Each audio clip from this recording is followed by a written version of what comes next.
El cañón no rugió primero, siseó, como una mecha que escupe veneno en la oscuridad.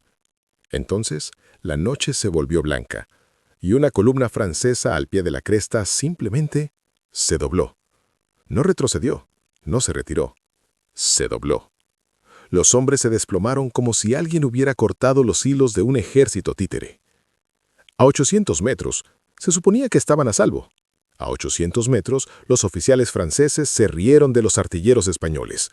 Y entonces, sin previo aviso, el cielo llovió hierro. Un viento húmedo y agrio subía por la ladera, trayendo consigo el olor a tomillo machacado, humo de pólvora y algo peor, sangre caliente en el aire frío. Miguel Herrera lo probó antes de verlo. Amargo, metálico, como si se hubiera mordido la lengua. Tenía 27 años, tonelero de profesión, tunelero, nacido en el pueblo de Valdepeñas, donde los viñedos se extendían como vetas oscuras por la tierra. Tenía esposa, Inés, y una niña que todavía lo llamaba papá como si fuera una oración. Las había dejado en una casa que ya no parecía un hogar, porque los franceses habían entrado, se habían llevado la mejor comida, habían derribado puertas por diversión y habían dejado el granero de un vecino ardiendo solo para iluminar su camino. Miguel no era soldado, no tenía la postura adecuada, no tenía las manos limpias. Tenía las manos de un tunelero, callosas, agrietadas, manchadas de brea. Y ahora mismo esas manos temblaban. Abajo en el valle los franceses estaban llegando nuevamente. Se oían antes de contarlos, botas crujiendo sobre la grava, cantimploras tintineando, oficiales ladrando, el suave repiqueteo de las bayonetas contra los cañones de los mosquetes. Una máquina disciplinada, el tipo de ejército que había devorado Europa como pan blando. Y en esta cresta, esta miserable línea de rocas y matorrales, el bando de Miguel contaba con unos 300 hombres en quienes se podía confiar para sostener un mosquete sin que se le cayera. Algunos artilleros regulares, algunos voluntarios locales, un puñado de granjeros como Miguel que aún olían ligeramente a animales y vino. Estaban superados en todos los aspectos importantes. Los franceses tenían número, entrenamiento, confianza y, lo peor de todo, experiencia.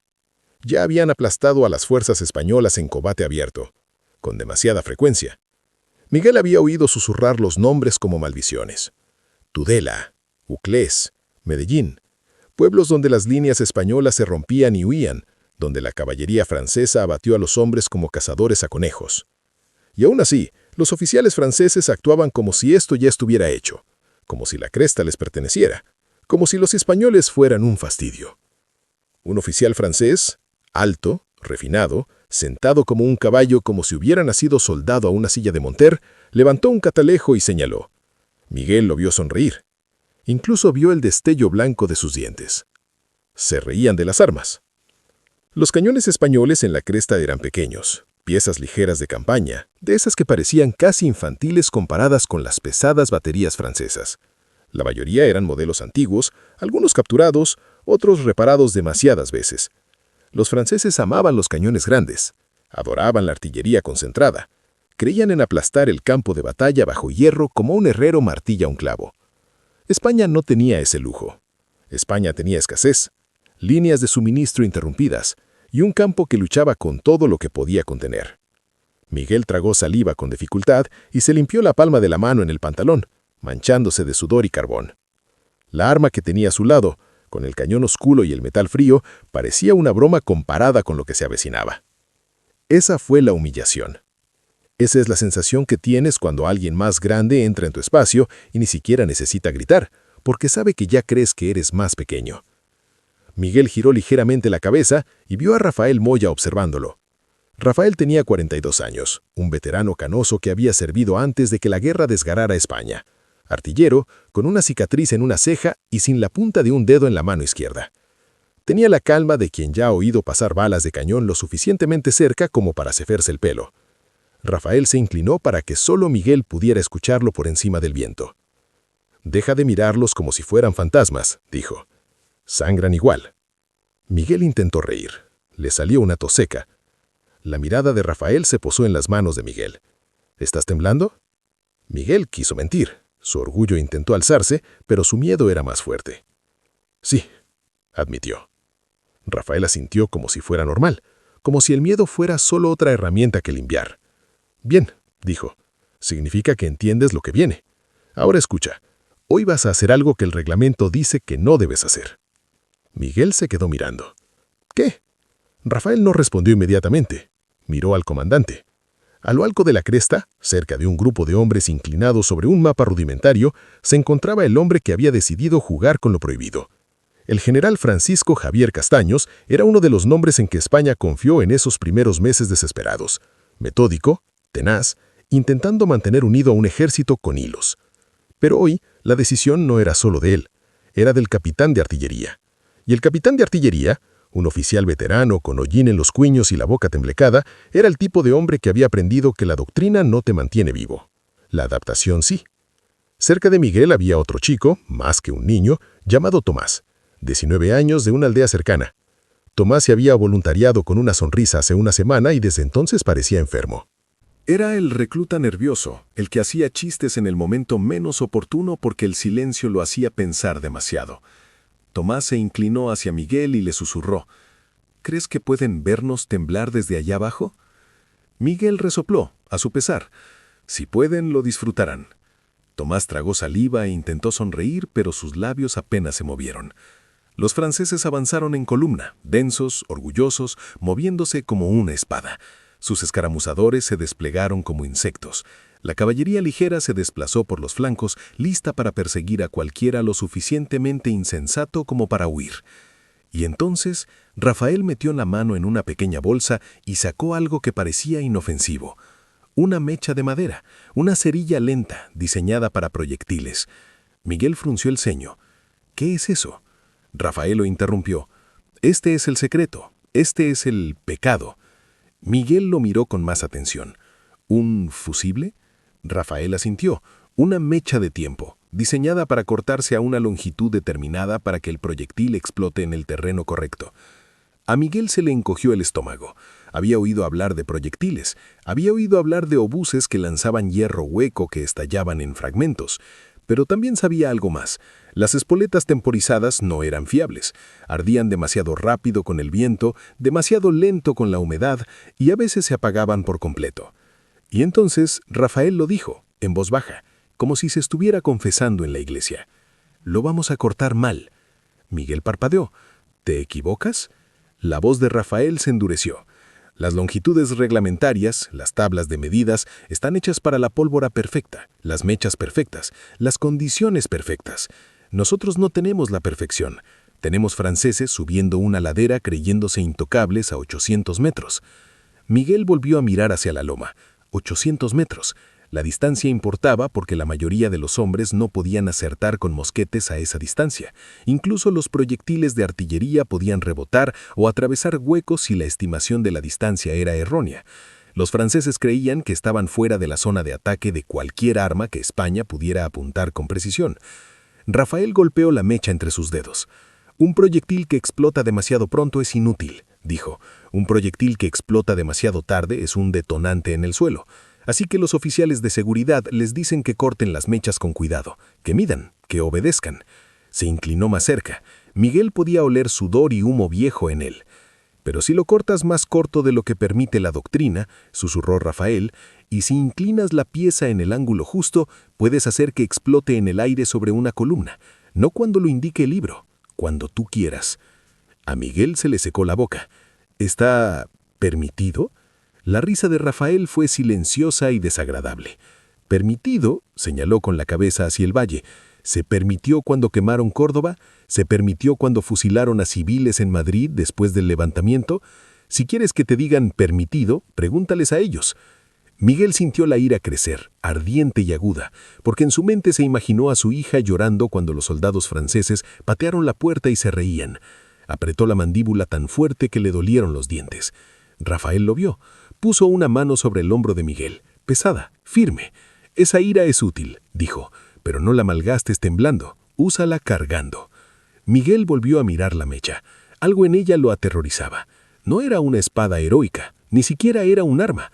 Era un pequeño ajuste, una pequeña decisión, unos centímetros de madera cortada. Un ajuste prohibido. Y aún así, Rafael hablaba como si fuera una llave que pudiera desbloquear lo imposible. 3 semanas antes, Miguel ni siquiera conocía las partes de un cañón por nombre. Había fallado una y otra vez, derramando pólvora, embistiendo mal, torpemente con la culata, estremeciendo en cada disparo de prueba. Rafael lo había obligado a hacerlo hasta que le ardían los hombros y le sangraban las palmas. 47 veces había calculado mal un taladro y había recibido una reprimienda por ello. 47 veces había querido rendirse y volver a los barriles, el vino y los problemas de siempre. Pero la guerra ya no permitió la normalidad. El sabio comandante Castaños comprendió que España no podía ganar siguiendo el juego francés. España tenía que romper con la premisa francesa de que España era predecible. Y el arrogante oficial enemigo de abajo, el mayor de Roches, un hombre de Estado Mayor con gusto por botas lustradas y desprecio, era el antagonista perfecto, porque creía genuinamente que los artilleros españoles eran campesinos incompetentes. De Roches levantó el brazo. La columna francesa se apiñó.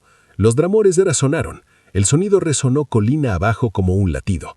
El propio latido de su corazón intentó igualarlo. Mientras tanto, a 3 kilómetros de distancia, los oficiales de artillería franceses preparaban sus almas, tranquilos como contadores, seguros de que silenciarían la cresta una vez que estuvieran a su alcance preferido. No tenían ni idea de qué había cambiado España. Esto es lo que necesitas entender sobre la artillería napoleónica. Mucha de ella se basaba en matemáticas, rutina y confianza. La mayoría de los ejércitos dependían de efectos predecibles: balas para distancia, metralla para destrucción a corta distancia, proyectiles para explosión. Las tablas de rango importaban, la doctrina importaba. Pero la doctrina también crea puntos ciegos. Los franceses esperaban que los artilleros españoles apuntaran bajo, dispararan proyectiles redondos, fallaran, entraran en pánico y fueran superados. No esperaban que España convirtiera el aire en un arma. La tripulación de Rafael arrastró el caparazón hasta su posición. Era pesado, frío y áspero. A Miguel se le resbalaron los dedos. Lo atrapó, con la respiración entrecortada. Tomás murmuró: «Si muero, dile a mi madre que fui valiente». Miguel espetó: «Si mueres, ya no podrás quejarte de la comida, así que no lo hagas». Tomás soltó una risa débil. Parecía un sollozo intentando disimularse. Rafael tomó el cortaplumas y cortó. Sin medida, sin precisión, más corto que la doctrina, más corto que lo seguro. Miguel observó cómo el pequeño trozo se caía. Esa pequeña caída se sintió como una puerta que se cerraba detrás de ellos. No hay vuelta atrás. Rafael metió la mecha en la carcasa, la apretó con fuerza y luego miró a Miguel. «Estás en la mina», dijo Rafael. «Haz exactamente lo que te digo». Miguel asintió. Sus manos temblaban. La voz de Rafael lo interrumpió. «Miguel, mírame». Miguel miró. Rafael señaló la columna francesa desde la loma. «Esos hombres de ahí abajo no son dioses. Tienen hambre, están cansados, están lejos de casa, y ahora mismo creen que no eres nada». A Miguel se le hizo un nudo en la garganta. Rafael se inclinó, con la mirada fija. «Haz que te recuerden».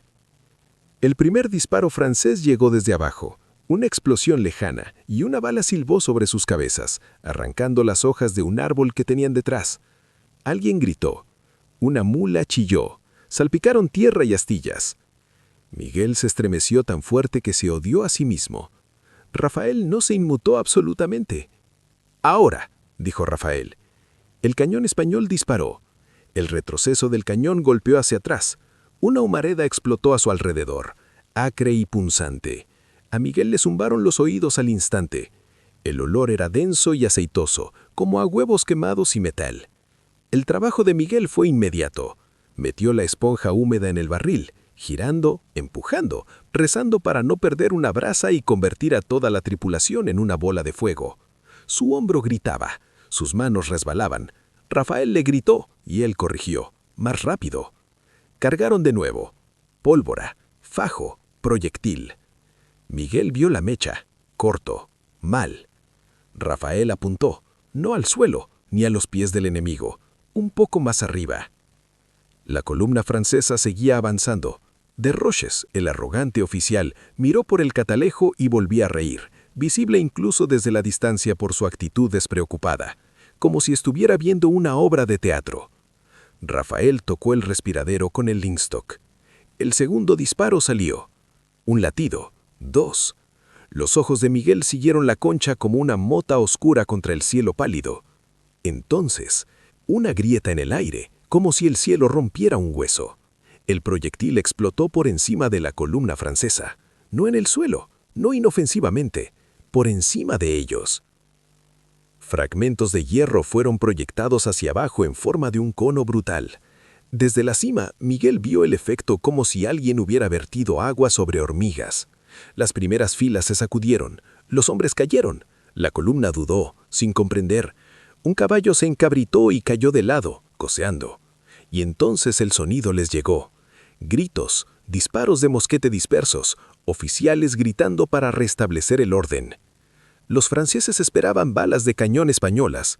No esperaban que cayera metralla española del cielo. Miguel se quedó mirando, atónito. Rafael no le dejó mirarlo mucho tiempo. Ahora, espetó Rafael. Miguel se movía como un hombre que despierta de una pesadilla. Esponja, pólvora, carrem.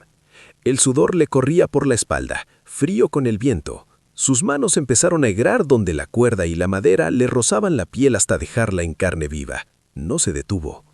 Un tercer disparo explotó. Luego un cuarto. Cada vez, el momento era aterradoramente preciso. Explotaba justo encima de la masa densa de hombres. Cuando era demasiado temprano, los fragmentos se desperdiciaban al aire libre. Cuando era demasiado tarde, se hundía en la tierra. Un disparo falló por completo. Manuel, otro artillero en una pieza vecina, disparó demasiado bajo. El proyectil impactó en la ladera y explotó sin causar daño, esparciendo tierra. Manuel se maldijo con manos temblorosas. Imperfecto, humano, pero el patrón se mantuvo. La columna francesa empezó a desintegrarse. Fue entonces cuando Miguel sintió la primera oleada de orgullo que le hinchaba el pecho. No porque matar fuera glorioso, no lo era. El espectáculo era horrible. Los cuerpos no caían precisamente. Los hombres tropezaban, agarrándose la cara, el vientre, las piernas. La formación que parecía imparable de repente parecía frágil. Pero por primera vez desde la llegada de los franceses, Miguel vio miedo del lado del invasor. Y eso cambia al hombre. Desroches gritó a sus subordinados. Se le veía gesticulando violentamente. La risa se había esfumado. Los tiradores franceses se dispersaron buscando refugio, aferrándose a zanjas y rocas, al percatarse de que el aire a buar de ellos ahora era una zona de muerte. Los oficiales intentaron dispersar la columna, formando una formación más flexible para reducir el daño causado por la explosión de los proyectiles. Pero dispersarse los alentó, y reducir su velocidad en una pendiente expuesta significó que los cañones españoles tenían más tiempo. Y tiempo era todo. Mientras que la doctrina convencional francesa favorecía el movimiento en masa y el choque, los artilleros españoles utilizaban explosiones aéreas sincronizadas para castigar la densidad, convirtiendo la fuerza francesa en una debilidad, ya que cuanto más apretada la columna, más letal la explosión. Los franceses tenían velocidad y disciplina. España contaba con un truco barato y brutal: cortar la mecha, apuntar alto y dejar que la gravedad hiciera el resto. El miedo de Miguel no desapareció, se transformó, se convirtió en el foco. Rafael gritaba correcciones. «¡2 dedos más arriba! ¡No, más abajo! ¡El viento está cambiando!». Su calma era como un muro tras el cual Miguel podía esconderse. Tomás, el joven recluta, se topó con una bolsa de pólvora y casi se le cae. Se quedó paralizado, con los ojos abiertos, como si esperara que Rafael lo matara en el acto. Rafael lo agarró del cuello y lo atrajo hacia sí. «Respira», gruñó Rafael. «Si vuelves a soltar eso, moriremos todos, así que respira y hazlo bien». Tomás asintió rápidamente, con lágrimas en los ojos. Luego obligó a sus manos a obedecer. Miguel quiso consolarlo, pero no había tiempo. Un disparo francés impactó en la cresta cerca de su cañón, lanzando fragmentos de roca a la mejilla de Miguel. El dolor se agudizó. Sangre caliente le corría por la cara. Se la limpió con una mano ennegrecida y la manchó aún más. Casi se rió de lo repugnante que debía verse. Luego otro proyectil explotó sobre los franceses. Los hombres gritaron. La columna se detuvo. Los oficiales intentaron empujarla de todos modos, porque eso era lo que hacían los oficiales franceses. Creían en la presión, en el avance, en la idea de que el coraje era una fuerza física. Pero el coraje no impide que los fragmentos de hierro caigan desde arriba. Los franceses intentaron avanzar con su propia artillería. Las yuntas de caballo se esforzaron. Las ruedas rebotaron sobre los surcos. Pero mover cañones bajo fuego aéreo es lento, y los artilleros franceses también se convirtieron en blancos. Los caballos entraron en pánico. Una yunta salió disparada, arrastrando un cañón de lado a una zanja. Miguel lo vio y sintió una alegría salvaje. La ira contenida se transformó en algo más agudo, una venganza justa. Por cada pueblo que quemaron, por cada puerta que derribaron, por cada humillación, esta cresta estaba respondiendo. 3 horas antes, los franceses parecían gigantes. Ahora parecían hombres que intentaban no morir. Las manos de Miguel sangraban más. Las quemaduras de la cuerda se abrieron. La pólvora manchaba los cortes. Dolía muchísimo. No paró. En algún momento Miguel se dio cuenta de que ya no temblaba. Se movía más rápido que nunca durante el entrenamiento. Miró a Rafael y Rafael asintió una vez, una pequeña aprobación, como un padre viendo a su hijo ponerse de pie. Entonces llegó la crisis. Un destacamento francés, tropas ligeras, encontró un barranco y comenzó a ascender hacia el flanco español. Aprovechaban el terreno, moviéndose en grupos más pequeños para evitar las explosiones aéreas. Inteligente, adaptación. Una de las filas de voluntarios españoles se tambaleó. Miguel oyó gritos. Alguien gritaba que venían franceses por un lado. El pánico se apoderó de él como una ola. Miguel también lo sintió, el viejo miedo, la desesperanza, volviendo a aferrarse a él. Porque la artillería es mortal, pero también vulnerable. Si la infantería alcanza tus cañones, se acabó. A una bayoneta no le importa tu truco de la espoleta prohibido. Tomás vio el flanco y se le quebró la voz. ¡Ya vienen! ¡Ya vienen! Un oficial español gritó a los hombres que resistieran, pero algunos voluntarios ya habían empezado a retroceder. A Miguel se le encogió el estómago. Imaginó a Inés oyendo que los franceses habían tomado la cresta. Imaginó a su hija creciendo bajo la ocupación. Imaginó no volver jamás a casa. La desesperanza intentó apoderarse de él. Y entonces Rafael hizo algo que Miguel nunca olvidó. Rafael caminó hasta el frente del cañón, permaneció expuesto y apuntó su mano llena de escatrices hacia la pendiente hacia los flanqueadores franceses. «Mírenlos», rugió Rafael. «No son fantasmas, son carne». Se volvió a Miguel. «Me dijiste que eres tonelero. Fabricas barriles». Miguel parpadeó. «Sí». Rafael ladró. «Entonces ya sabes esto. La presión rompe la madera débil. La presión rompe a los hombres débiles. Pero la presión también rompe la herramienta si se usa bien». Señaló el cañón con el dedo y dijo, «Esto es presión. Ahora ponla donde los rompa». Miguel sintió que algo se movió en su pecho. Un endurecimiento. Una decisión. No esperó órdenes. Agarró el atacador y cargó más rápido y Rafael ajustó la puntería.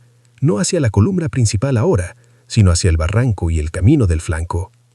Dispararon. El proyectil explotó por encima de los flancos. Los hombres en ese barranco pensaban que estaban seguros porque no estaban en una columna densa.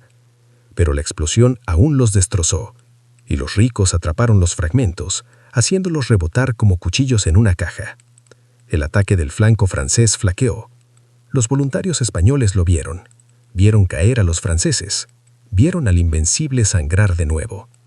Y los voluntarios dejaron de retroceder. Ese fue el segundo punto álgido de emoción. Un orgullo que me llenaba el pecho no solo por matar, sino por contener el pánico. Por contener. Entonces Miguel oyó una voz detrás de él. «Tranquila, mayor». «Bien», dijo el comandante. Miguel se giró y vio al propio Castaños, barro en las botas, el rostro tenso, observando a los artilleros con los ojos de un hombre que cuenta vidas. Habló con Rafael, pero Miguel también lo escuchó. «Se rieron de ti», dijo Castaños. «Ahora haz que se atraganten». Aproximadamente en el centro emocional de esta historia, cuando las manos de Miguel sangran, cuando el miedo se ha convertido en coraje, cuando los desvalidos están realmente luchando contra la maquinaria de guerra de Napoleón, aquí es donde necesito que hagas algo. Miguel, Rafael, Tomás, Estos nombres desaparecerán de nuevo si los dejas. Los olvidarás en 5 minutos.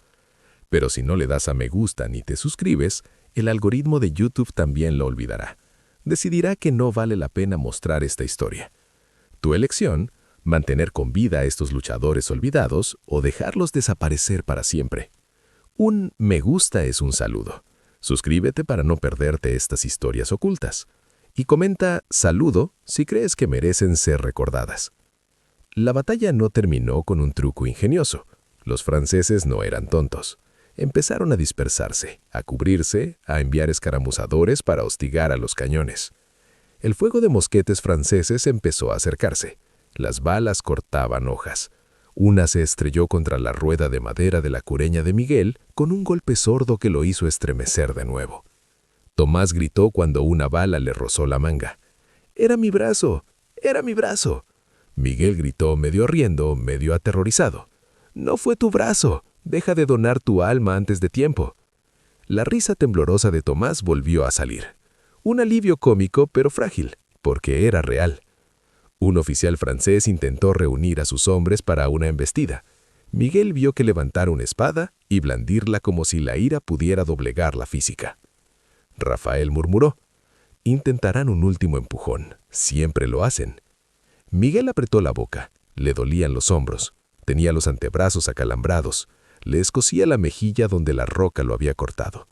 El humo de pólvora le cubría la garganta. Cada aliento le sabía a podrido. Luego vino el empuje francés. Un avance renovado, grupos más pequeños, más rápidos, tratando de cerrar la distancia antes de que los españoles pudieran recargar. Este fue el momento en el que el ajuste prohibido se convirtió en leyenda o se convirtió en una nota al pie porque alguien recibió un bayonetazo con el arma. La tripulación de Rafael trabajó como poseído. Las manos de Miguel estaban resbaladizas de sangre y sudor. Casi perdió el control del apisonador. Lo atrapó con los nudillos blancos. Dispararon de nuevo. El proyectil explotó un poco tarde esta vez. Seguía siendo mortal, pero no perfecto. Rafael maldijo: «Cambio de viento, mecha húmeda, error humano». Los registros difieren en cuanto al total exacto de bajas en muchos de estos combates de la guerra peninsular. Reportes diferentes, propaganda diferente, caos. Pero los relatos contemporáneos coinciden en el efecto psicológico. La explosión de proyectiles sobre las columnas generó conmoción y confusión en las tropas, entrenadas para temer la metralla a corta distancia, no la explosión de hierro sobre sus cabezas. Y el shock importa, porque el avance francés se desaceleró por un instante, solo por un instante de vacilación.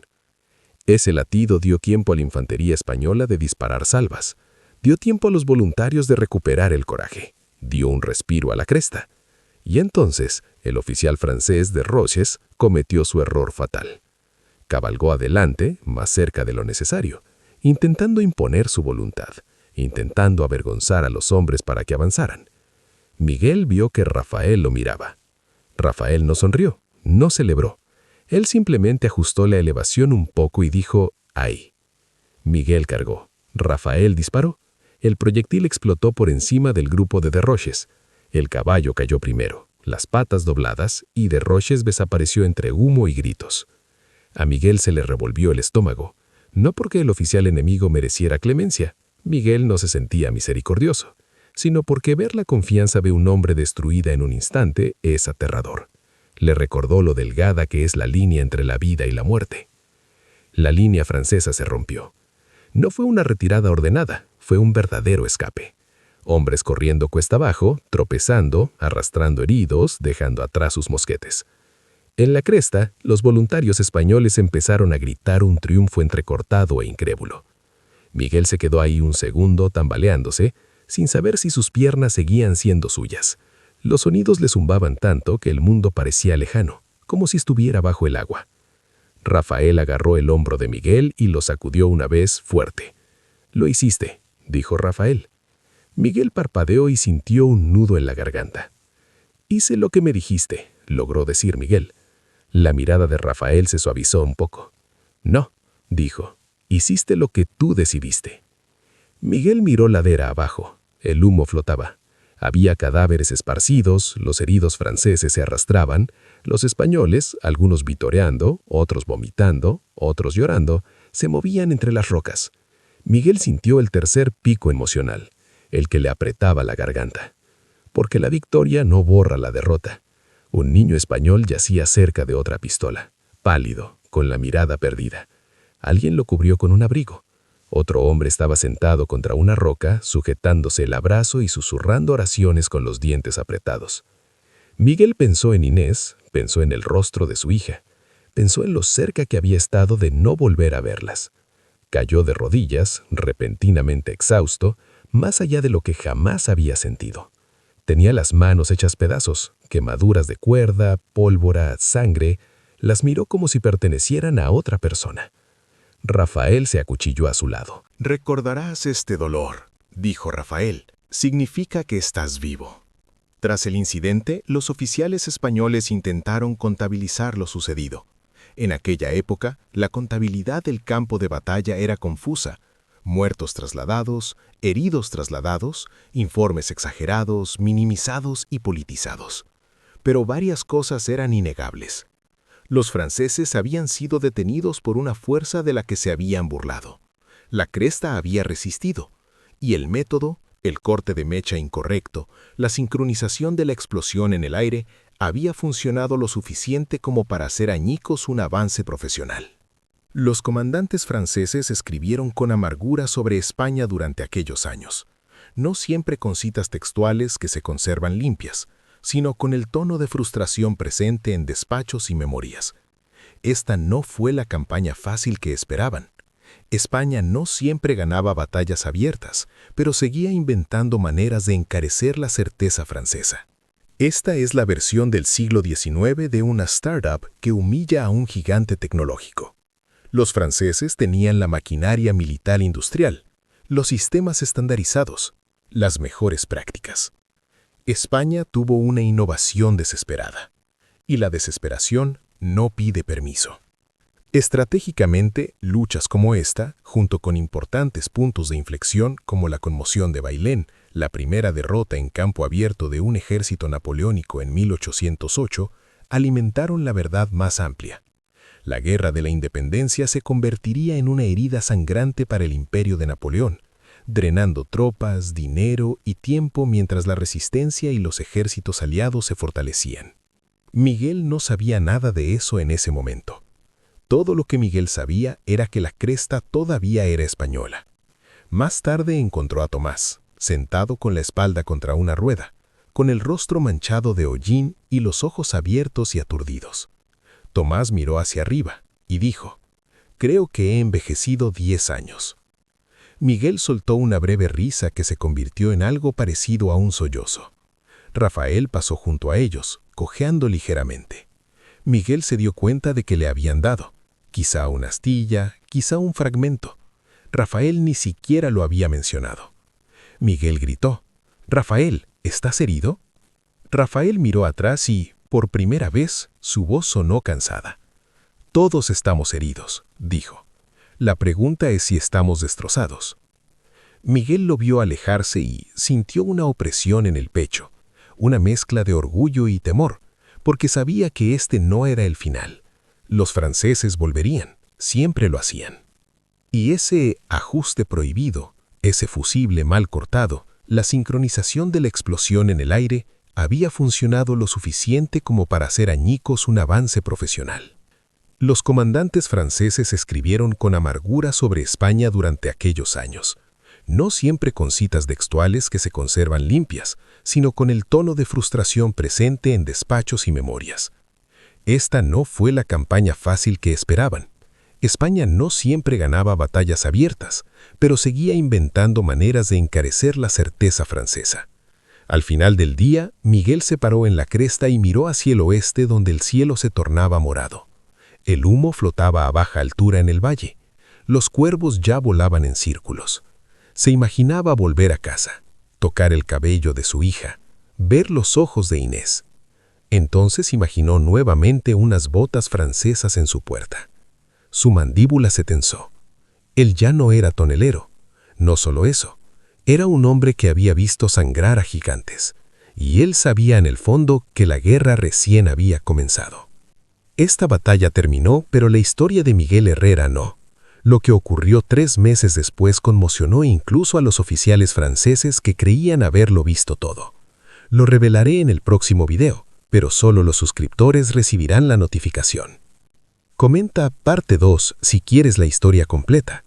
Si llegamos a los 1000 comentarios, la subiré la semana que viene. Demuestra que no solo eres un espectador, forma parte de esta comunidad de guerreros de la historia. Suscríbete ahora. Cuadro de estadísticas clave. El alcance efectivo del cañón de 4 libras francés se cita a menudo alrededor de 700 metros para disparos redondos, con un alcance máximo de alrededor de 1200 metros dependiendo de las condiciones. Batalla de Vimeiro, 21 de agosto de 1808. Los franceses perdieron aproximadamente 2000 hombres y 13 cañones. Las pérdidas anglo-portuguesas fueron de aproximadamente 700.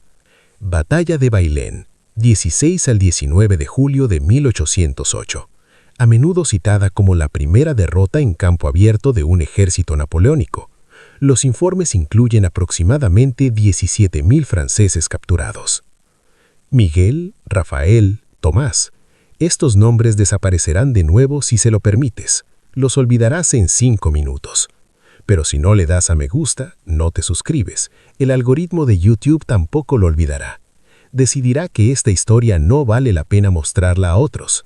Tú decides, mantener vivos a estos luchadores olvidados o dejar que desaparezcan para siempre. Un me gusta es un saludo. Suscríbete para no perderte nunca estas historias enterradas.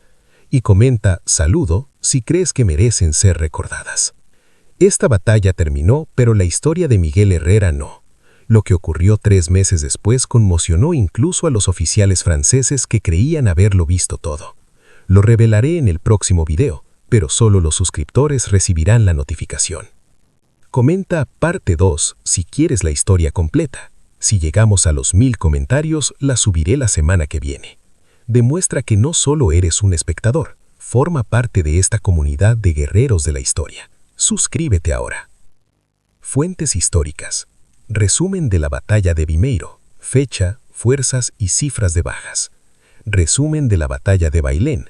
Importancia estratégica y número de capturas. Figuras del campo de tiro del canón de 4 Gripo. Contexto para los campos de tiro de artillería de campo de la era napoleónica.